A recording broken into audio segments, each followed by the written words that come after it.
சரி பண்ணிக்கலாம்.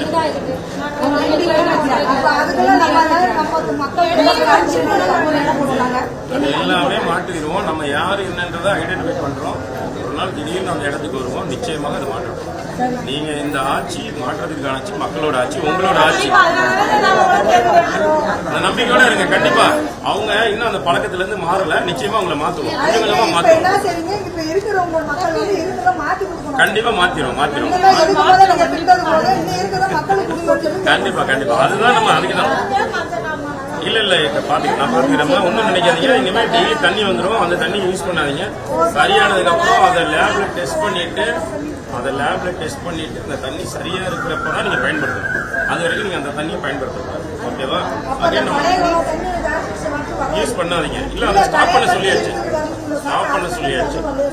அந்த தண்ணி இனிமே வராது. இது மூலமா லாரி மூலியமா தான் தண்ணி வரும். அந்த தண்ணியை நீங்க பயன்படுத்துங்க. அது தொடர்ந்து வர்றதுக்கான முயற்சிகள் நம்ம எடுத்துக்கிறோம். சரியா?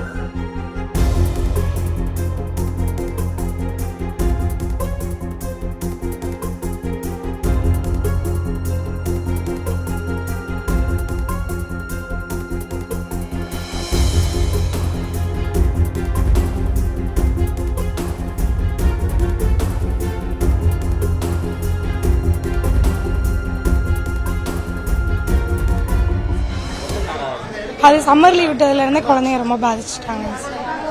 இப்போ கொஞ்சம் ஸ்கூல் போகவும் எதுவுமே சாப்பிட முடியல குழந்தைங்கனால. கஞ்சி, கூழ், மோர், தயிர் அந்த மாதிரி தான் சார் குடிச்சிட்டு இருக்காங்க. சரி பண்ணுறேன்னு சொல்லியிருக்காங்க சார்.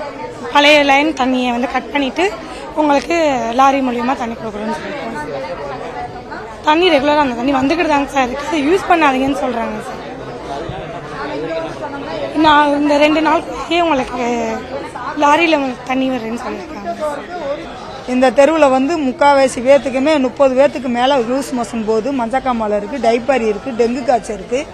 எதுனாலன்னா இந்த தண்ணினால தான் பிரச்சனைன்னு சொல்லி டாக்டர் எங்களுக்கு சர்டிஃபிகேட்டே கொடுத்துருக்காங்க. இன்னைக்கு கொண்டு அந்த அன்னைங்கிட்ட அதெல்லாம் காமிச்சிருக்கோம். அதுக்கு என்னன்ற முயற்சி பண்ணுறோம். இன்னைக்கு கார் தண்ணி அனுப்புகிறோம்னு இருக்காரு. கார் தண்ணி அனுப்புன பின்னாடி என்னன்ற விவரத்தை சொல்கிறோம்.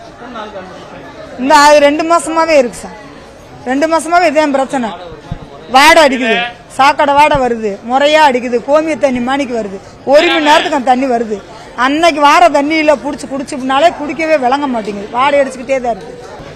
எல்லாமே வேலை பார்க்குறோம், ஆள் இல்ல. இங்க இங்கே இருப்ப நான் எழுதி வச்சுட்டு போயிருக்கேன். இந்த மாநகராட்சியில எழுதி வச்சுட்டு போயிருக்கேன். ஆள் இல்ல. ஆள் வந்தோடனே நாங்க வேலை பார்க்குறோம் அப்படிங்கிறாங்க. வர மாட்டேங்கிறாங்க. அப்புறம் இங்க நம்ம தீபக்ன்ற பையட்ட சொல்லி அந்த பையன் வேலை பார்த்தாப்புல. வேலை பார்த்தப்போடு இப்போ இன்னும் 1 மணி நேரம் 1/2 மணி நேரத்துக்கு அந்த வாடையான தண்ணி தான் வருது. இந்த தண்ணினாலதான்ப்பா வருதுன்ட்டாங்க. தண்ணினாலதான் வருது. மினல் வாட்டர் தான். நாங்க இருக்கிறவங்க வாங்கி குடிச்சிருவாங்க. எல்லாம் நடத்துற மக்களும் என்ன செய்வாங்க? அன்னாடு வேலை பார்த்து சாப்பிட்றவங்க எப்படி டெய்லி தண்ணி 40 ரூபா விற்குது. 40 ரூபாய்க்கு அவங்க என்ன பண்ண முடியும்?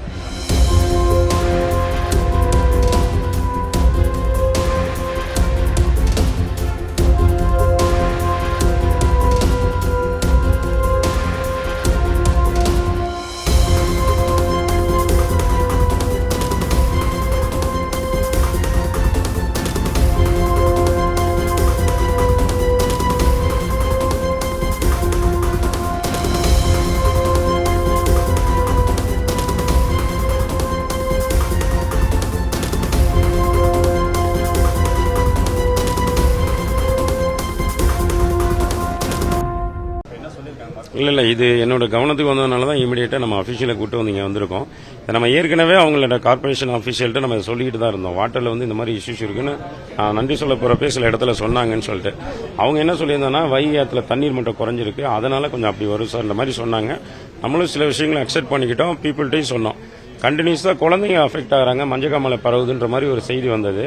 அது நம்மளோட கழக நிர்வாகிகள் இங்கே இருக்கிறவங்க கொடுத்தாங்க. பொதுமக்களும் நம்மளோட கவனத்துக்கு கொண்டு வந்ததுனால அதை செக் பண்ண சொன்னோம். அதுக்காக தான் இப்போ பிரைமரி ஹெல்த் சென்டருக்கும் வந்திருக்கோம். இங்கே டாக்டர்ஸையும் கூப்பிட்டப்போ அதில் இந்த ஹோலி ஃபார்ம்ன்ற அந்த இது இருக்கிறது குறைஞ்சிருக்குன்றது என்னன்னா இந்த ட்ரைனேஜில் இருக்கிற சின்ன சின்ன விஷயங்கள் மலக்கழிவுகள் சில கலக்கிறதுனால தான் அந்த கிருமிகள் வரும்ன்றதை டாக்டர்ஸ் ஐடென்டிஃபை பண்ணி சொல்லியிருக்காங்க.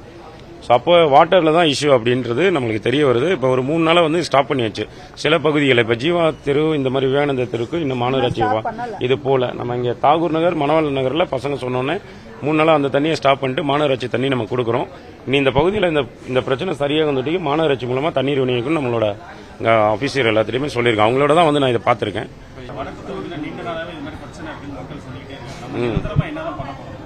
இல்லைண்ணா இதில் நிரந்தரமானது எப்படின்னா நான் உங்கள்கிட்ட மறுபடியும் சொல்கிறது தான், நம்ம எல்லாமே ப்ராஜெக்டாக கொடுத்துட்டோம். பல கோடி ரூபாய்க்கு பாலம் கட்டுறதுக்கும் நம்ம வந்து அந்த பந்தல்குடி கால்வாயும் ப்ராஜெக்டை கொடுத்துருக்கோம்.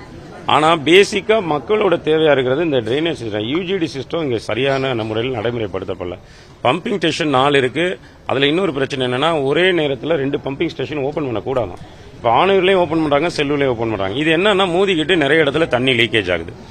இங்கே இருக்கிறது நம்மளுக்கு கம்மியாக தான் இருக்குது. இன்னொன்று அந்த எல்காட்டு கிட்ட ஒன்று கட்டி கழிவுநீர் சுற்றி இருக்கணும் இல்லையா, அது கட்டிட்டு இருக்காங்க. இங்கே நம்ம இந்த ப்ராஜெக்டை விட முக்கியத்துவம் இங்கே எங்கே நம்ம கொடுத்துருக்கணும்னா இதுக்கு தான் நம்ம கொடுத்துருக்கணும். ஒரு 20 கோடி ரூபாய் எந்த அமௌண்ட் வேணால் வந்துட்டு போயிடும். ஒரு பம்பிங் ஸ்டேஷனோ அந்த கழிவுநீர் சுத்திகரிப்பு நிலையமோ அது வச்சிருந்தோம்னா நம்ம அந்த வையாத்தில் கலக்கிறது நம்மளோட வண்டியூர் கண்மாயில் கலக்கிறதெல்லாம் தவிர்க்கப்பட்டிருக்கும். ஆனால் நம்ம எதுவுமே சரி பண்ணாமல் நம்ம என்ன பண்ணிடுறோம், இப்போ பாலம் கட்டுறோம், பாலத்தில் வேலை பார்க்குற இன்ஜினியர்ஸ் எங்கேயே போயிடுறாங்க, நம்மளோட கார்பரேஷன் இன்ஜினியர் ஒரு பக்கம் இருக்காங்க. இடையில ஒர்க் பண்றவங்க அவங்களுக்கு தேவை அன்னைக்கு 1000 ரூபாய் 2000 ரூபாய். அவங்க எதை பத்தி அவங்க வேலை என்னது, அவங்க என்ன சொன்னாங்களோ அந்த வேலையை முடிச்சு கொடுக்கணும். அவங்க என்ன பண்ணிடுறாங்கன்னா அந்த வேலை முடிச்சோடனே கிளம்பிடுறாங்க. அங்கே மக்கள் போய் கேட்குறப்ப இதை போய் நீ கார்பரேஷனுக்கு கேளுன்னு அவங்க சொல்றாங்க. கார்பரேஷன் அதிகாரிகள் வந்தால் இல்லம்மா அவங்க கான்ட்ராக்ட் போறவங்க இடிச்சிட்டு போயிட்டாங்க, நாங்கள் பார்க்குறோன்னு சொல்றாங்க. இது டெக்னிக்கலா இருக்கிற என்ஜினியர்ஸ்க்கும் அபிஷியலுக்கும் தெரியும், பொதுமக்களுக்கு எப்படி தெரியும்? எதனால இந்த பிரச்சனை வருது, எங்க இந்த கனெக்ஷன் இருக்கு, யூஜிடி எங்க போகுது, பொதுமக்களுக்கு எதுவுமே தெரியாது. நம்மளுக்கு தேவை என்ன, என் வீட்டுக்கிட்ட சாக்கடை இருக்கக்கூடாது, என் பிள்ளைக்கு நல்ல தண்ணி கிடைக்கணுன்றதான்.